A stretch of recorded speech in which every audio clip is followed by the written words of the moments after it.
రేపు ఒక ముఖ్యమైన బిల్లు లోక్సభలో పార్లమెంట్లో ప్రవేశపెడుతుండ్రు. అది మహిళా రిజర్వేషన్ బిల్. ఆ మహిళా రిజర్వేషన్ బిల్ ఇంతవరకు ఎన్నో ప్రభుత్వాలు వచ్చినాయి, ప్రవేశపెట్టిండ్రు. కానీ దానికి ఎన్నో అడ్డంకులు ఉన్నాయి. బయట అడుగుతా అందరు కూడా మేము మహిళలకు సపోర్టు, మహిళా రిజర్వేషన్ బిల్కు మేము మద్దతు ఇస్తాము, సపోర్ట్ ఇస్తామని.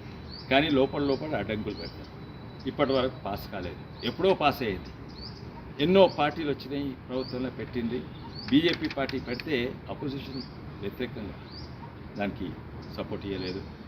కానీ కాంగ్రెస్ పార్టీ కూడా ఒకసారి మేము పెట్టినామని మేము కూడా పెట్టినట్టు చేసిండ్రు. రాజ్యసభలో పాస్ చేసిండ్రు 208. కానీ దాని తర్వాత 5 ఏళ్ళు దాన్ని నానబెట్టిండ్రు. లోక్సభలో ప్రవేశపెట్టలేదు.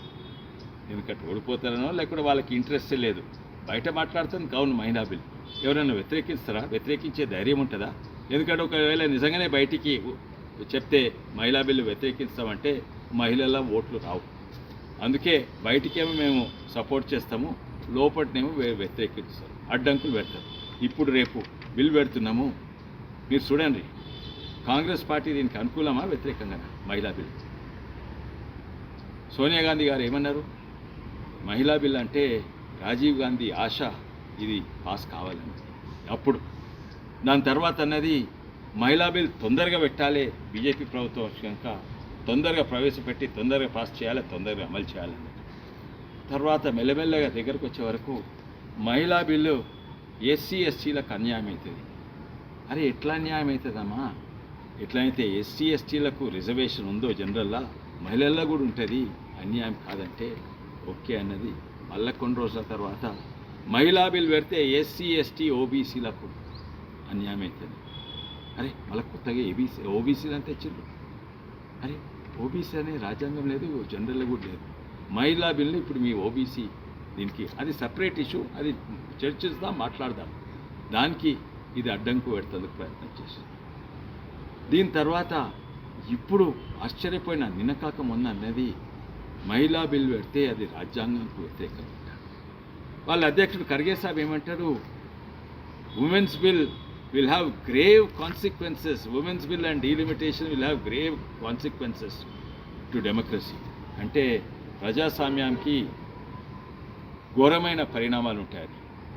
అరే ఘోరమైన పరిణామాలు ఎవరికి ఉండయా? ప్రజాస్వామ్యానికి ఉండదు, మహిళలకు ఉండదు, ఎస్సీలకు ఉండదు, ఎస్టీలకు ఉండదు, ఎవరికి కూడా ఉండదు, ఓబీసీలకు కూడా ఉండదు. ఘోరమైన పరిణామాలు మీకుంటుంది.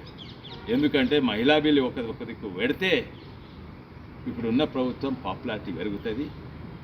పెట్టకుండా మీరు అడ్డుకుంటే మీరు మొత్తం రాజకీయంగా నాశనం అవుతుంది. మీరు ఏం చేయాలనో తెలియక ఏదో దీనికి దానికి అంటబెడుతున్నారు. ఇంకా విచిత్రమైంది, మొన్న రేవంత్ రెడ్డి గారికి వారు రాజకీయాలు తెలుసు, రాజ్యాంగం తెలుసు, అన్నీ కూడా తెలిసి బహుశా ఆ ఢిల్లీ సోపతో ఏదో రాహుల్ గాంధీ గారో ఎవరు సోపతో కానీ విచిత్రమైంది చెప్పిండు. ఏంటంటే ధనికులకు ఎక్కువ ఓటు హక్కు అంట, పేదోళ్ళకు తక్కువ ఓటు హక్కు ఉంటారంట. అంటే ధనిక రాష్ట్రాలకు ఎక్కువ ఓటు హక్కు ఉండాలంటే పేద రాష్ట్రాలకు, ధనిక ప్రాంతానికి ఎక్కువ ఉండాలంటే మా చెవుల పార్లమెంట్లో గూగుల్, మైక్రోసాఫ్ట్ అవన్నీ ఉన్నాయి. ధనిక ప్రాంతం ఉంది, పేద ప్రాంతం ఉంది. అంటే ధనిక ప్రాంతానికి ధనికులకు ఎక్కువ ఓటు హక్కు ఉండాలనా? మా తాండూరు వికారాబాద్ ప్రజలకు, చెవుల ప్రజలకు తక్కువ ఉండాలనా? ఏంది మీ ఉద్దేశం? రాజ్యాంగం మీకు తెలుసు. నిన్న అంబేద్కర్ జన్మదినం ఉండే.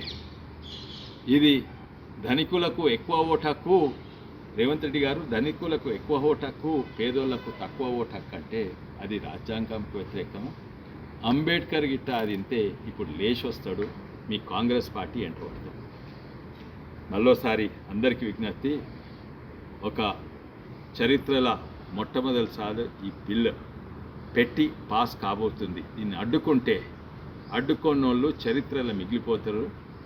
అడ్డుకున్నోళ్ళు వాళ్లకు మహిళల ఓటే కాదు, ఉన్న పార్టీలు ఆల్రెడీ కాంగ్రెస్ పార్టీ వీక్ ఉంది, అది మొత్తానికే నాశనమవుతుంది.